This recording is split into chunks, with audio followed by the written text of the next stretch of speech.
دور کے اندر عدل و انصاف پایا جاتا تھا، سیدنا عمر بن عبدالعزیز کے دور کے اندر بھی عدل و انصاف پایا جاتا تھا۔ تو اللہ رب العزت نے کچھ لوگوں کو جو ہے وہ یہ شان عطا فرمائی۔ سیدنا عمر بن عبدالعزیز رضی اللہ تعالیٰ عنہ، یہ بہت ہی پیاری جو ہے وہ سیرت ہے۔ آپ پیدا ہوئے مدینہ طیبہ کے اندر، تو آپ کے والد صاحب عبدالعزیز بڑے رئیس تھے، وہ مصر کے گورنر تھے۔ آپ چاہتے تھے کہ میرا بیٹا عمر بن عبدالعزیز میرے پاس سے رہے، میں اس کے اوپر دولت نچھاور کروں گا، اس کی اچھی خدمت اور پرورش کروں گا، یہ کڑیل نوجوان کیا وہ بنے گا۔ لیکن عمر بن عبدالعزیز بات کو پسند نہیں کرتے۔ اللہ رب العزت جس بندے سے کام لینا چاہتا ہے اس کی بچپن سے ہی تربیت فرما دیتا ہے، وہ بچپن سے ہی سیدھی راستے کے اوپر جب چلتا ہے۔ بعض بچے ٹیڑھے ہوتے ہیں، ان کے والدین ان کو سیدھا کر دیتے ہیں، لیکن بعض بچے پیدا ہوتے ہی ایسے ہوتے ہیں کہ انہوں نے آگے جا کے اچھا کام کرنا ہوتا ہے، تو اللہ رب العزت ان کو بچپن سے ہی سیدھے راستے کے اوپر چلاتا ہے۔ جیسے حضور اسلام نے سارے نبیوں کا سردار بنا، ختم نبوت کا سہرا حضور کے سر کے اوپر جب سجنا تھا، حضور اسلام پوری دنیا کے لیے رحمت للعالمین بن کے آنا تھا۔ بچپن سے لے کر جوانی تک، جوانی سے لے کر بڑھاپے تک حضور کی سیرت میں ایسا کوئی پہلو نہیں ہے جو غلط لفظ کے ساتھ لکھا ہے۔ سیرت کا ہر پہلو سونے کے حروف کے ساتھ لکھنے والا حضور کی سیرت تھی ایسی۔ تو سیدنا عمر بن عبدالعزیز رضی اللہ تعالیٰ کے بابا جان چاہتے تھے کہ وہ مصر میں میرے ساتھ ہی رہے، لیکن آپ نے یہ پسند نہیں کیا، بلکہ وہ مدینہ طیبہ کے اندر ہی اپنے ننھال میں ہی رہے۔ وہاں بہت سارے صحابہ کرام، اکابر صحابہ، تابعین، علماء و مشائخ سے دین کا جب وہ علم حاصل کیا، ساری زندگی جب وہ دین کا علم حاصل کرنے کے اندر جب 87 ہجری کو خلیفہ وقت ولید بن عبد الملک نے آپ کو مدینہ منورہ کا جب اور مکہ کا اور طائف کا جب گورنر بنانے کا آپ نے انکار کر دیا کہ میں نہیں گورنر بنوں۔ آج لوگ جب سفارشیں لینے کے جاتے ہیں ہمیں گورنر بنایا جائے، ہمیں جب وہ ایم پی اے کی سیٹ دی جائے، ایم ایل اے کی سیٹ دی جائے، وزیر بنایا جائے، ان کے پیچھے وزارت تھی لیکن یہ قبول نہیں کرتے۔ آخر کار جب وہ ولید بن عبد الملک نے مجبور کر دیا کہ آپ نے جب خلافت کرنی ہے، آپ نے گورنر بننا ہے، آپ نے شرطیں رکھی، جب میں گورنر بنوں گا میرے ہوتے ہوئے کسی کے اوپر ظلم و ستم نہیں ہوگا، میں کسی کے اوپر ظلم نہیں کروں گا۔ جتنے پہلے گورنر گزر چکے تھے وہ سارے کے سارے جب ظلم کرتے تھے، نجائز قتل و غارت کرتے تھے، لیکن فرمایا کہ میں جب تک گورنر رہوں گا میری گورنری کے اندر کسی کے اوپر ظلم و ستم نہیں ہوگا۔ جس کا حق ہے اس کا حق اس کو دیا جائے گا، جس کی ملکیت ہے اس کی ملکیت اس کو پوری پوری دی جائے گی، میرے ہوتے ہوئے کسی کے اوپر ظلم نہیں ہوگا۔ سیدنا عمر بن عبدالعزیز جب کو مدینہ منورہ مکہ کے طائف کے گورنر بن گئے، اعمل بالحق وإن لم ترفع إلينا إلا درهما واحدا، فرمایا دمشق کے اندر جب تک میں نے گورنری کی ہے ایک درہم بھی اگر کسی کے پاس کسی کا نجائز ہے تو میں عمر بن عبدالعزیز بنوانے کے لیے دیا۔ ایک درہم کیا چیز ہوتی ہے، اتنی بڑی سلطنت۔ ہمارے تو وزیروں کو، مشیروں کو، ایم پی اے کو پتہ نہیں ہوتا کہ ہمارے گاؤں کے اندر کتنے لوگ ہیں اور کتنے گھر ہیں، ان گھروں کے اندر کیا واقعات ہیں، مطلب ایک درہم کا بھی کسی کا معاملہ ہوا عمر بن عبدالعزیز دینے کے لیے دیا۔ آپ گورنر بن گئے، اس کے باوجود بھی آپ نے جب وہ شرعی معاملات کو نہیں چھوڑا، قرآن اور حدیث کو نہیں چھوڑا، حضور اسلام صاحب کی سیرت کے اوپر عمل کرتے۔ کوئی بھی مسئلہ، حالانکہ خود بھی عالم دین تھے، کوئی بھی مسئلہ پڑھتا تو وہ عالم دین سے جو ہے وہ رہنمائی حاصل کیا تھا۔ سیدنا عمر بن عبدالعزیز رضی اللہ تعالیٰ، ایک مرتبہ ایک مسئلہ پیش آیا تو علماء کی عزت بھی کیا کرتے تھے۔ آج جب بندہ تھوڑا سا بڑا ہو جاتا ہے، 4 پیسے آ جاتے ہیں، وہ علماء کو کچھ سمجھتے نہیں، حالانکہ علماء کی عام کوئی شخصیت نہیں ہے۔ اللہ کے پیارے حبیب علیہ السلام فرماتے ہیں العلماء ورثۃ الانبیاء، علماء انبیاء کے وارث ہیں۔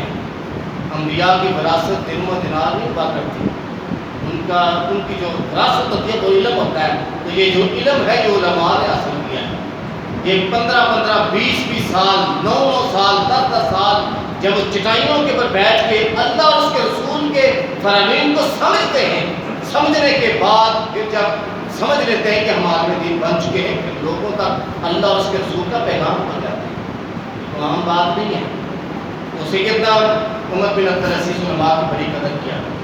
ایک مرتبہ کسی مسئلے کی درپیش ہوئی، سیدنا عمر بن عبدالعزیز نے اپنے غلام کو بھیجا، جاؤ حضرت کہ وہ سعید بن مسیب رحمۃ اللہ تعالیٰ سے مسئلہ پوچھ گیا ہو۔ اب وہ غلام گیا، اس کو صحیح سمجھ نہ آئی، تو حضرت سعید بن مسیب رضی اللہ تعالیٰ کو غلام کے لے آیا کہ آپ نے گورنر صاحب بلا رہے۔ جب آپ کے پاس پہنچا تو آپ نے حضرت سعید بن مسیب کو دیکھا تو فوراً پریشان ہو گئے، میں نے تو مسئلہ پوچھنے کے لیے کہا تھا، تو یہ تو ان کو لے کے آ گیا۔ آپ نے فوراً معذرت کی، آپ اپنی مسند کے اوپر تشریف لے جائیں، ہم نے آپ کو بلایا نہیں ہے، ہمیں جب کسی مسئلے کی درپیش ہوگی ہم آپ کے پاس آتے ہوں گے، ہماری کیا اوقات ہے کہ آپ کو ہم اپنے در کے اوپر بلائیں؟ ایسا نہیں ہے، اگر ہمیں کسی مسئلے کی ضرورت پڑے گی تو ہم آپ کے پاس آئیں گے، آپ اپنی مسند پہ جائیں، ہم وہیں جا کر جب وہ مسئلہ پوچھیں گے۔ تو اس قدر سیدنا عمر بن عبدالعزیز رضی اللہ تعالیٰ عنہ علماء کی محبت کرتے تھے، ان کے عقیدت اور احترام کے ساتھ پیش آتے۔ مسجد نبوی کے اپنی گورنری کے اندر بڑی خدمت کی ہے، جتنے بھی گاٹے سائڈوں کے اوپر سارے گھروں کو خرید کر مسجد نبوی کو جب کھلا کیا۔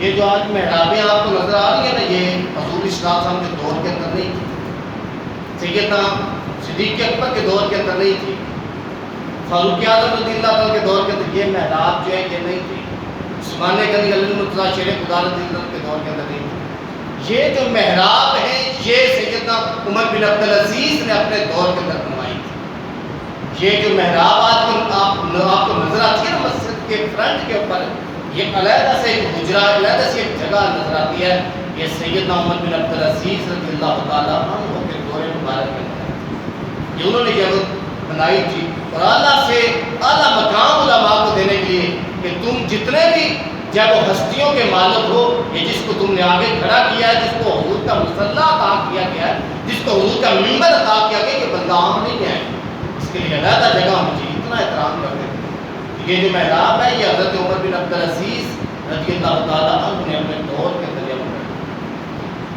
اب جب آپ 97 ہجری 6 سال تک مدینہ منورہ کے اندر جب وہ گورنر رہے، تو جو وقت کا جو بادشاہ تھا، جو خلیفہ تھا، اس نے یہ چاہا سلیمان بن عبد الملک نے کہ حضرت عمر بن عبدالعزیز کو اپنے بعد جب وہ خلیفہ مقرر کر۔ اب اس نے دیکھا میری زندگی کے تھوڑے سے ایام ہیں، میں تو چند دنوں کا مہمان ہوں، کہ میں زیادہ دیر تک جب وہ نہیں زندہ رہ پاؤں گا، تو اس نے اپنے ذہن کے اندر یہ سوچا کہ میرے بعد خلافت کون سنبھال سکتا ہے۔ اسے نظر آئے سیدنا عمر بن عبدالعزیز رضی اللہ تعالیٰ عنہ، کوئی بندہ وہ نظر ہی نہیں آیا۔ عمر بن عبدالعزیز رضی اللہ تعالیٰ عنہ کو اپنے جب منبر کے اوپر بیٹھ کے اس نے اعلان کیا کہ آج کے بعد، میرے مرنے کے بعد عمر بن عبدالعزیز جو ہے وہ آج کے بعد خلافت جب فرمائیں گے۔ تو عمر بن عبدالعزیز کو جب ڈھونڈا گیا تو پوری مسجد کے اندر کہیں بھی نہ ملے، ایک کونے کے اندر جب وہ بیٹھے ہوئے تھے، بڑے جب وہ عاجزی اور انکساری کے ساتھ جو ہی اعلان کیا، تو یہ جو خلافت کے منصب تھے اور یہ جو کارنامے ادا کرنے تھے، جو کام تھے، ان کو سوچ کر ان کے جسم سے جان نکل چکی تھی، تو بخار چڑھ چکا تھا، ان کی جب ٹانگوں میں سانس ہی نہ رہی تھی۔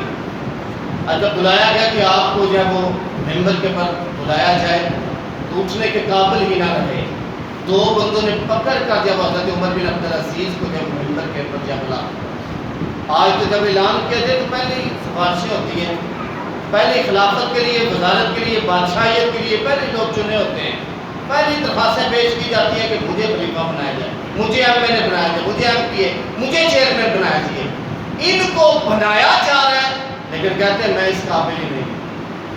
اور پھر جب ممبر کے اوپر جلوہ افروز ہوئے تو پہلا اعلان یہ کیا کہ میں ساتھیوں، مسلمانوں، حضور کا کلمہ پڑھنے والوں، میں آپ کے سامنے ایک بات واضح کرنا چاہتا ہوں، میں نے اپنی پوری زندگی کے اندر کبھی بھی دعا نہیں کی کہ مالک مجھے خلافت عطا فرما، میں نے کبھی بھی دعا نہیں کی کہ مالک مجھے خلافت عطا فرما، مجھے خلافت کی ضرورت ہی نہیں ہے، تو میں خلافت کو عام چیز نہیں ہے، بندہ گھر میں ہوتا ہے تو گھر کے افراد کی دیکھ بھال کرتا ہے. جب ایک گاؤں کا چیئرمین بنتا ہے تو اس پورے گاؤں کی رکھوالی کرنی پڑتی ہے اسے. جب بندہ ایک ملک کا رہنما ایک لیڈر بن جاتا ہے تو اس کو پورے ملک کی جو ہر چیز کا خیال رکھنا پڑتا ہے. ٹھیک ہے نا. کیا کہتے تھے نا فرات کے کنارے کی پر اگر بکری کا بچہ بھی بھوکا مار جاتا ہے تو عمر اس کا بھی جواب دینے والا ہے. میں اتنے بڑے بڑے کام میں کیسے کر سکتا ہوں؟ میری چھوٹی سی جان ہے, کمزور سا تو میں ہوں, میں کیسے یہ کارنامے انجام دوں؟ میں تو یہ کام نہیں کر سکتا. اور پھر دوسری بات یہ ارشاد فرمائی, آج تو لوگ کہتے ہیں نا میں شراب پیوں تو میرا ساتھ دینا, میں جوا کھیلوں تو میرا ساتھ دینا, میں برائی کے کام کروں تو ساتھ دینا. آج کل کے لوگ ساتھ بھی اسی کا دیتے ہیں جو پرلے درجے کا حرامی ہوتا ہے. نیک بندے کا کوئی بندہ ساتھ نہیں دیتا. ووٹ اسی کو دیے جاتے ہیں جو خراب قسم کا کرپٹ قسم کا بندہ ہوتا ہے. نیک بندے کو کون ووٹ دیتا ہے؟ مجھے پتا ہے جب میں شراب پی کے جیل میں جاؤں تو یہ تو چھڑانے نہیں جائے گا, چوری کر کے جیل میں جاؤں تو یہ چھڑانے نہیں جائے گا, کیونکہ یہ تو خود اس کے خلاف ہوگا. ووٹ اسی کو دیے جاتے ہیں جو پرلے درجے کا جب بندہ گناہ گار. بات سمجھ میں آ رہی ہے نا؟ تو سید عمر بن عبد العزیز رضی اللہ تعالیٰ جب حکمران بنے تو پھر رزلٹ آپ دیکھ رہے ہیں نا, جب بندہ غلط قسم کے لوگوں کو چن لیتا ہے تو اس کا رزلٹ ہمارے سامنے آ جاتا ہے. سال بھی نہیں گزرتا, 2-4 ماہ گزرتے ہیں تو پھر ہم اپنے ماتھے پیٹتے ہیں, دیواروں کے ساتھ ٹکرے لگاتے ہیں, یار کس کو چن لی, ظلم کر بیٹھے ہیں, زیادتی کر بیٹھے ہیں. اس بندے کو نہ لایا ہوتا تو اچھے بھلے دن تو گزر رہے تھے, پہلے حکومت ٹھیک تھی, اس نے تو جینا ہوا حال کر دیا. میرے بھائی جب تو ووٹ ڈال رہا تھا تو بریانی کی پلیٹ کے اوپر بک چکا تھا, چند ٹکوں کے اوپر بک چکا ہے. تو اسی خوشی کے اندر کہ میں اس کے ساتھ ہوں. جب تو پہلے ہی سوچا ہوتا تو پھر تجھے ایسا بنانا لگا. سیدنا عمر بن عبد العزیز جب مسجد کے اوپر کھڑے ہوئے فرمانے لگے, ارشاد فرمایا اگر میں اللہ اور اس کے رسول کی تابع داری کروں تو تم میں میری تابع داری کرنا. ایسا کسی قرآن نے کہا؟ مدینہ, ریاست مدینہ کے تو نام لوگ لیتے ہیں, لیکن میں بتانا چاہتا ہوں ریاست مدینہ قائم کرنے والا کون ہے. نام لینا اور بات ہے, ریاست مدینہ کو مسلط کرنا اور بات ہے, صرف باتوں سے کام چلانا اور ہے, تن من دھن لگا کر ایک نظام قائم کرنا یہ ایک اور بات ہے. فرماتے ہیں اگر میں اللہ اور اس کے رسول کی تابع داری کروں تو پھر میرا ساتھ دینا, میری تابع داری کرنا, میری بات ماننا. اگر اللہ اور اس کے رسول کی تابع داری نہ کروں, فرما بردار نہ ہوں, نہ فرمان ہو جاؤں, میری کوئی بھی بات ماننے کے لیے تیار نہ ہوں, میری کوئی بات نہ مانے. اللہ کی عزت کی قسم ایسا کردار ادا کیا, ایسا کردار ادا. جب مدینہ طیبہ کے اندر گورنر بنے تھے نا, تو جب مدینہ طیبہ کے اندر آئے تھے تو اونٹوں سے لدا ہوا سامان آیا تھا ان کے ساتھ. اتنا سامان تھا کہ اونٹ بھرے ہوئے آئے تھے آپ کے ساتھ مدینہ طیبہ کے اندر. جب آپ رات کے اندھیرے کے اندر مدینہ طیبہ سے گورنری چھوڑ کے جا رہے تھے, صرف ایک غلام تھا آپ کے پاس, سب کچھ اللہ کے راستے میں قربان کر. ہوتا ہے نا آج بندہ چیئرمین بنا ہے تو اس نے جداد بنا لیا ہے, ایم پی اے بنا تو جداد بن گئی ہے, ایم ایل اے بنا تو جدادیں بن جاتی ہیں. پہلے جب وہ چند ایک ایکڑ ہوتے ہیں پھر ہزاروں کی تعداد کے اندر ایکڑ ہوتے ہیں جب بندہ چیئرمین ایم ایل اے ایم پی اے بن جاتا ہے. لیکن آپ کی پہلے جداد تھی, لیکن جب گورنری چھوڑ کے جا رہے سب کچھ لٹا چکے تھے. آپ جب دیکھتے تھے نا رات کے اندھیرے کے اندر کوئی بھوکا ہے, اپنی دولت اس کو دے دیتے. دیکھتے تھے نا کوئی مسکین ہے, کسی کی بیٹی کی شادی ہونے والی, اپنی دولت اس کو دے دیتے. خلافت کے گورنری کے دوران اپنی ساری دولت اپنی جایا کے اندر تقسیم کر دی. آج ہمارے یہاں ایسا نہیں ہوتا.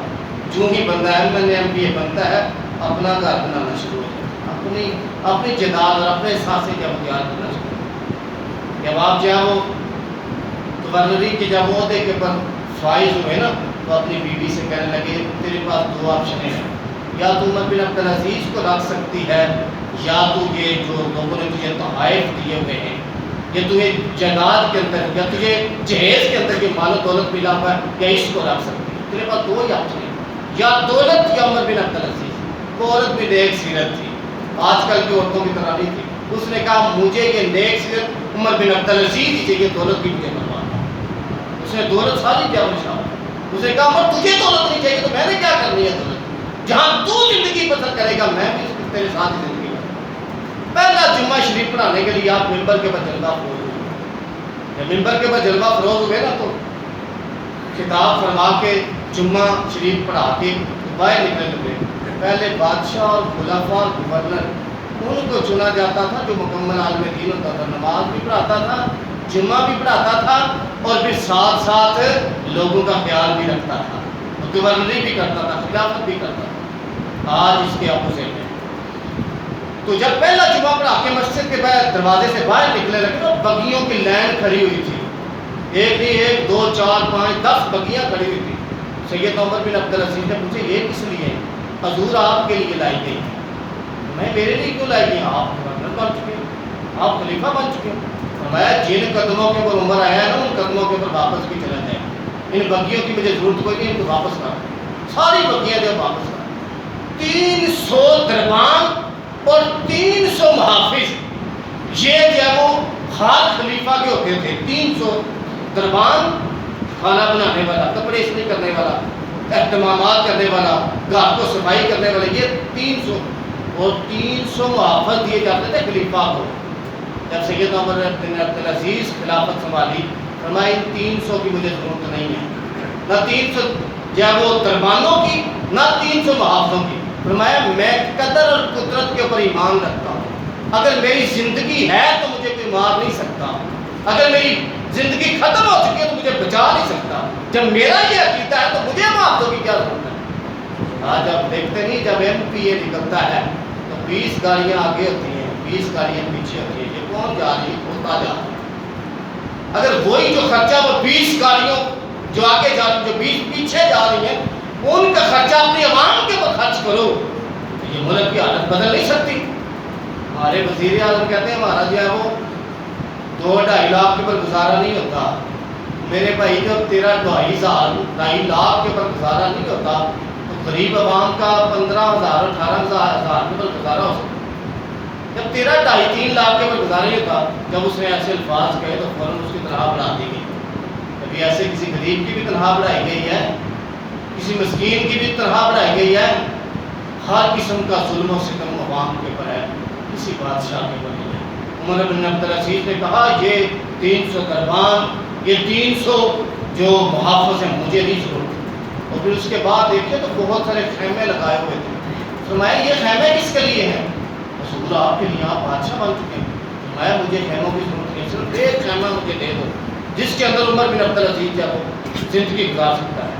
آج جب کروڑوں کے حساب سے 1 مہینے کا خرچہ وزیر اعظم کا اور صدر کا کروڑوں کے حساب سے, فرمایا کہ مجھے جو ہے وہ ان ساری چیزوں کی ضرورت نہیں ہے, مجھے بس ایک خیمہ دے دو, میں اس کے اندر اپنی زندگی بسر کروں. 39 سالہ زندگی کے اندر تاریخ رقم کر کے رکھتے. اب بندے کی 80 سال عمر نہ ہو, 90 سال عمر نہ ہو, صرف 39 سالہ زندگی ہو تو بعد میں بھی لوگ کیا وہ یاد کرنا ہے. اللہ رب العزت بھی ان کو ایسے الفاظ میں یاد کرتا ہے, ان الذین آمنوا وعملوا الصالحات سیجعل لهم الرحمن ودا. اور عمر بن عبدالعزیز تو نظام ہی ایسا قائم کر کے گیا ہے, تو سیرت ہی ایسی قائم کر کے گیا, تو چلا بھی جائے گا, صدیاں بیت جائیں گی, لوگ پھر بھی تجھ سے محبت کریں گے.